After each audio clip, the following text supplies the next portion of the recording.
Lalan top की videos देखने के लिए हमारे चैनल को सब्सक्राइब करें और नोटिफिकेशंस पाने के लिए बेल आइकन को प्रेस करें।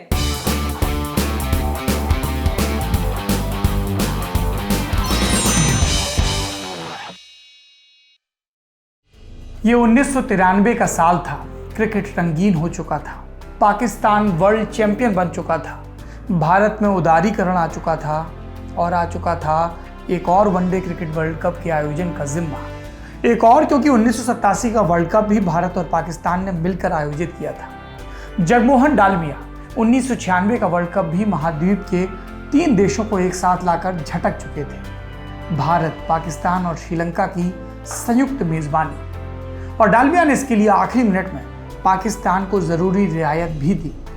दरअसल 1987 के वर्ल्ड कप का फाइनल कोलकाता में हुआ था। पाकिस्तान चाहता था कि इस दफा पाकिस्तान को फाइनल के आयोजन का जिम्मा मिले। डालमिया इसके लिए राजी हो गए क्योंकि उनकी नजर फाइनल देखने वालों की नजर से होने वाली कमाई पर नहीं थी, उनकी नजर दिखाने वालों से जुड़ी कमाई पर थी। और यह खेल कितना बड़ा हो सकता था, ये क्रिकेट वालों को किसने दिखाया?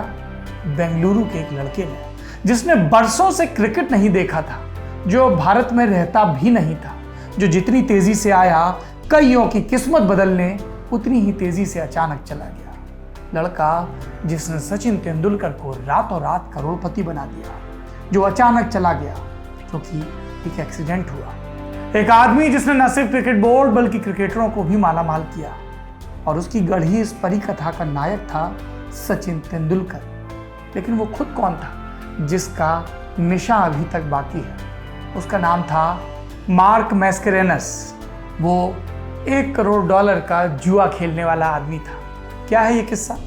भारत में क्रिकेट चलाने वाली संस्था बीसीसीआई को उन दिनों 2 लोग चलाते थे, प्रेसिडेंट आईजी बिंद्रा और वर्ल्ड कप की आयोजन कमेटी के मुखिया होने वाले और उस वक्त बंगाल क्रिकेट के मुखिया जगमोहन डालमिया। डालमिया समझ चुके थे कि जब तक क्रिकेट में बाकी खेलों से ज़्यादा पैसा नहीं आएगा, इसकी चमक धमक नहीं बनेगी, और इसके लिए ज़रूरी था कि क्रिकेट के टीवी राइट्स महंगे बिके। लेकिन भारत में होने वाले सब मैचों के राइट्स तो दूरदर्शन ले लेता था, सरकारी नियमों का हवाला देकर, और बदले में बीसीसीआई को बिल थमा देता था मैच शूट करने के वास्ते। ऐसे में डालमिया ने कोर्ट में अपील की और फैसला ले आए कि बोर्ड जिसे चाहे उसे ब्रॉडकास्टिंग राइट्स दे। बोर्ड ने सबसे पहले 1993 की भारत इंग्लैंड सीरीज के राइट्स बेचे ट्रांस वर्ल्ड इंटरनेशनल यानी कि TWI नाम की कंपनी को $6 लाख में।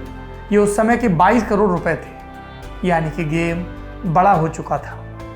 अब डालमिया की मेज पर क्रिकेट वर्ल्ड कप के राइट्स थे, और इन्हीं राइट्स के लिए डालमिया ने फाइनल का राइट खुशी खुशी पाकिस्तान को दे दिया ताकि इंग्लैंड को पस्त किया जा सके आयोजन की रेस में। वर्ल्ड कप के ब्रॉडकास्टिंग के लिए बिड शुरू हुई।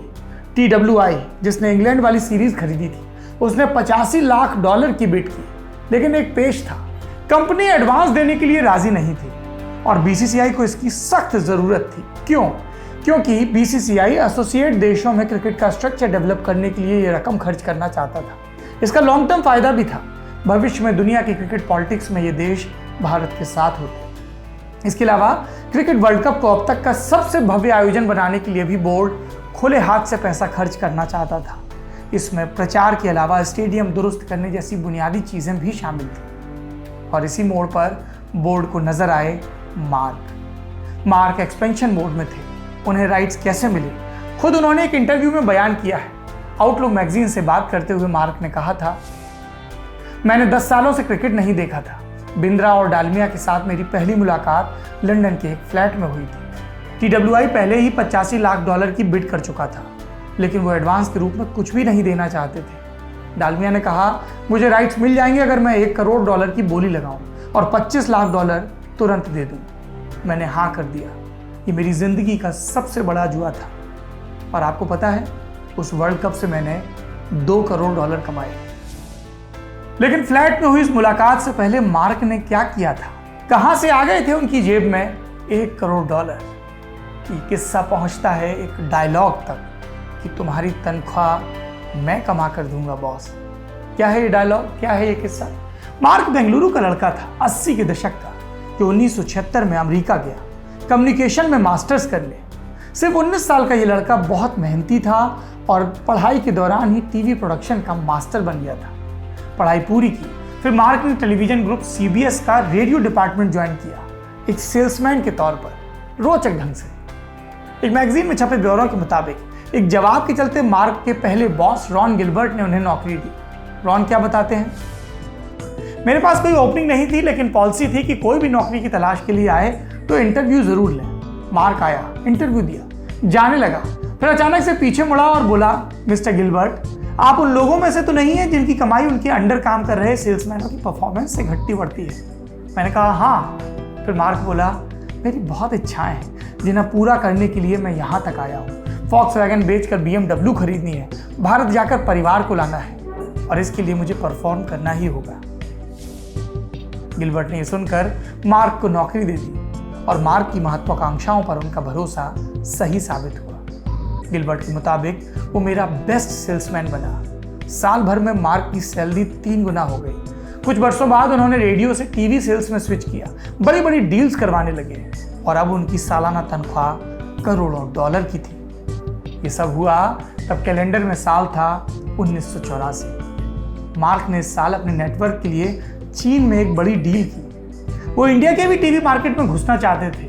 वो दूरदर्शन को स्पोर्ट्स का सेटअप बनाने के लिए अपने सॉफ्टवेयर और कमाई का 30% हिस्सा देने को भी राजी थे, लेकिन इंदिरा गांधी की सरकार अमेरिकी कंपनियों की सरपरस्त दिखने को राजी नहीं थी, या फिर दूरदर्शिता का अभाव था शायद। कुछ बरस बीते। साल 1989 में मार्क ने ये नौकरियां तज दी, अपनी कंपनी शुरू की। वो अब तक खेल की ब्रॉडकास्टिंग का गणित और भविष्य दोनों भांप चुके थे। उन्होंने शुरुआत की 1990 में इटली में हुए फुटबॉल वर्ल्ड कप से, फिर नजर घुमाई स्कीइंग की तरफ। आम जनता की दिलचस्पी से दूर एक महंगा खेल था, लेकिन मार्क की टीम ने इसके वर्ल्ड कप के राइट्स खरीदे और फिर इस खेल इवेंट का जोरदार प्रचार किया, क्यूरियोसिटी बिल्ड की। $30 में खरीदे राइट्स मार्क ने $2 करोड़ में बेच दिए, और इन सब के बाद आया क्रिकेट वर्ल्ड कप। मार्क का इरादा दुनिया को अपनी कहानी सुनाने का था। उनकी कंपनी का नाम था वर्ल्डटेल। कंपनी ने इंडिया में पार्टनर बनाया मुंबई से आने वाले पूर्व क्रिकेटर रवि शास्त्री को, लेकिन कंपनी चर्चा में आई मुंबई से आने वाले उस वक्त के मौजूदा क्रिकेटर सचिन तेंदुलकर को साइन करके। सचिन तब एक संभावना थे, उनका लगभग 6 साल का क्रिकेट करियर था, लेकिन मार्क ने उन्हें भांप लिया। एक किंवदंती सी चलती है कि उनकी एक इनिंग को देख रहे थे यूएस में बैठे, इनिंग खत्म हुई, उन्होंने पहली फ्लाइट पकड़ी और इंडिया आ गए। क्यों आ गए? क्योंकि मार्क को पता था कि भारतीय बाजार को एक आइकन चाहिए। एक मिडिल क्लास फैमिली से आया, अपनी मेहनत के दम पर देश का हीरो बना आइकन, वो सचिन तेंदुलकर थे। मार्क की कंपनी वर्ल्डटेल ने वर्ल्ड कप शुरू होने से पहले ही सचिन को साइन कर लिया, अक्टूबर 1995 में। सचिन उस दौरान साल के 5-6 ऐड करते थे, लगभग 15-16 लाख रुपए इससे कमा लेते थे। मार्क ने उनके साथ 5 साल की डील की, $75 लाख की। इंडियन करेंसी में उस वक्त ये लगभग 27 करोड़ रुपए थे। साल का लगभग 5.5 करोड़ रुपए, 16 लाख से 5.5 करोड़ एक डील, एक झटके में। जिसने भी सुना अविश्वास से पलकें झपकाने लगा। ये कितना पैसा था! उस दौर में जितने भी भारतीय क्रिकेटरों ने कुल मिलाकर जितनी भी कमाई की थी, उसको मिलाकर 3 गुना कर दीजिए, इतना पैसा था। कई लोगों ने इतने ज्यादा पैसों पर सवाल भी उठाया, तो मार्क के पार्टनर रवि शास्त्री ने जवाब दिया। क्या बोले? इतिहास में पहली बार एक भारतीय एथलीट को डिजर्विंग वैल्यू मिल रही है। ये आसानी से मिलने वाली बड़ी रकम की बात नहीं है। ये कहानी उस लड़के की है जिसे वो पैसा मिला है जो वो डिजर्व करता है। एक लड़का जिसे little master Sunil Gavaskar, Greg Chappell जैसा टेक्निकल और विव रिचर्ड्स जैसी आक्रामकता वाला बताते हैं। तो क्या मार्क का इन्वेस्टमेंट सही साबित हुआ? आंकड़ों से समझिए। सचिन तेंदुलकर डील साइन करने के 3 साल के अंदर $1 करोड़ के एड साइन कर चुके थे। $75 लाख की 5 साल की डील हुई, $1 करोड़ के एड 3 साल के अंदर साइन कर चुके थे। यानी इन्वेस्टमेंट से $25 लाख एक्स्ट्रा मुनाफा आ चुका था मार्क के पास, जबकि अभी 2 बरस बाकी थे। ये क्रिकेटरों के साथ मार्क के साथ की शुरुआत थी। रवि शास्त्री ने मार्क को सचिन से मिलवाया था, फिर सचिन ने उन्हें सौरभ गांगुली से मिलवाया। लेकिन एक अफसोस फिर भी रह गया। मार्क बेंगलुरु से था, कर्नाटक स्कूल ऑफ बैटिंग का मक्का, और यहीं के राहुल द्रविड़ तेजी से भारतीय टीम में नाम कमा रहे थे। राहुल और मार्क का स्कूल एक ही था, लेकिन दोनों साथ काम नहीं कर पाए। क्योंकि द्रविड़ को प्रोफेशनली मैनेज करने के लिए कंपनी पहले से ही करार कर चुकी थी। मार्क के हिस्से राहुल द्रविड़ का फैन होना आया और अफसोस होना। मार्क इंडियन क्रिकेट तक महदूद नहीं रहे, उन्होंने ऑस्ट्रेलिया के भी शेन वॉर्न सरीखे प्लेयर्स को मैनेज किया। मार्क ऑस्ट्रेलियन क्रिकेट बोर्ड के प्रोफेशनल रवैये के फैन थे, लेकिन सबसे बड़े फैन सचिन के। वो कहते थे कि ऑस्ट्रेलियन क्रिकेट एकेडमी के पास बेस्ट रिसोर्सेज हैं, टैलेंट है, ऑस्ट्रेलिया बेस्ट स्पोर्टिंग कंट्री है, लेकिन सचिन को तो मुंबई ने बनाया है। ऑस्ट्रेलिया सचिन जैसे किसी प्लेयर के बारे में बस सपने देख सकता है। अब तक के किस्से को सुनकर आपको लग रहा होगा कि मार्क के हाथ कुंदन लग गया, वो लोहे को सोना बनाते जा रहे थे, लेकिन ऐसा नहीं है। मार्क का हर दांव सफल नहीं हुआ। वर्ल्ड कप राइट्स के चलते उन्हें सरकारी ब्रॉडकास्टर दूरदर्शन से अदालती लड़ाई लड़नी पड़ी। जगमोहन डालमिया के साथ के उनके रिश्ते आप ब्रेकिंग बैड के वॉल्टर वाइट और जेसी पिंकमैन जैसे मान सकते हैं, love hate relationship. Sri Lankan cricket board के साथ भी मार्क की लड़ाई हुई। 90 का दशक खत्म होते होते मार्क सरकार के निशाने पर आ गए।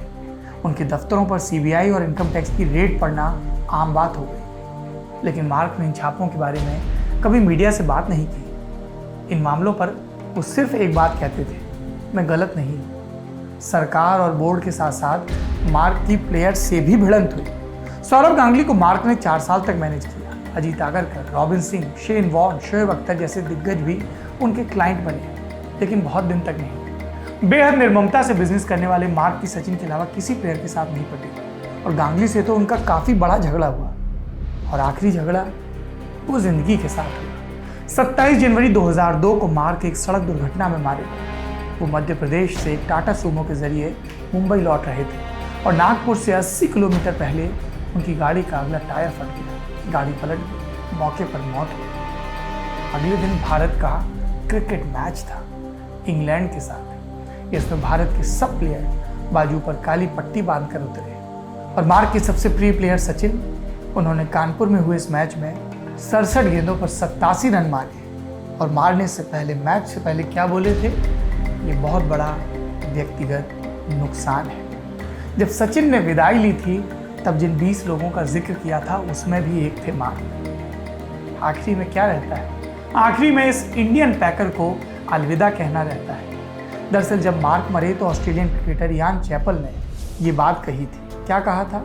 मार्क अपने ब्रॉडकास्ट के लिए हमेशा से हाई स्टैंडर्ड चाहते थे, एकदम कैरी पैकर की तरह। उसने भारतीय क्रिकेट की टेलीविजन कवरेज को हमेशा के लिए बदल दिया। कैरी पैकर, क्रिकेट को रंगीन बनाने वाला, कई कैमरों से क्रिकेट का प्रसारण करने वाला, डे नाइट मैच कराने वाला, सफेद गेंद लाने वाला, कुल मिलाकर क्रिकेट को पॉपुलर तेवर देने वाला ऑस्ट्रेलिया। और इन्हीं से मार्क की तुलना कर रहे थे इयान चैपल। दरअसल उन्हें मार्क का पैकर कनेक्शन पता था।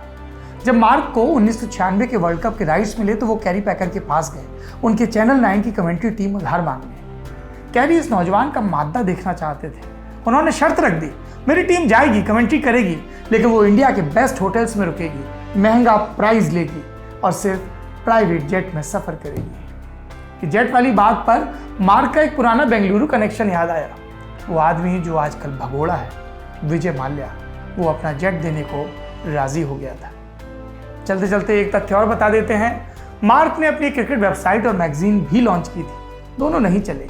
इनके फेल होने पर उनका जवाब था, जब मार्केट को बैलगाड़ी चाहिए थी, मैंने रोल्स रॉयस उतार दी। वाकई तेज़ रफ्तार से मार्क आए, क्रिकेट को बदला और उतनी ही तेज़ी के साथ चले गए। लेकिन हम शायद लौटें एक और किस्से के साथ।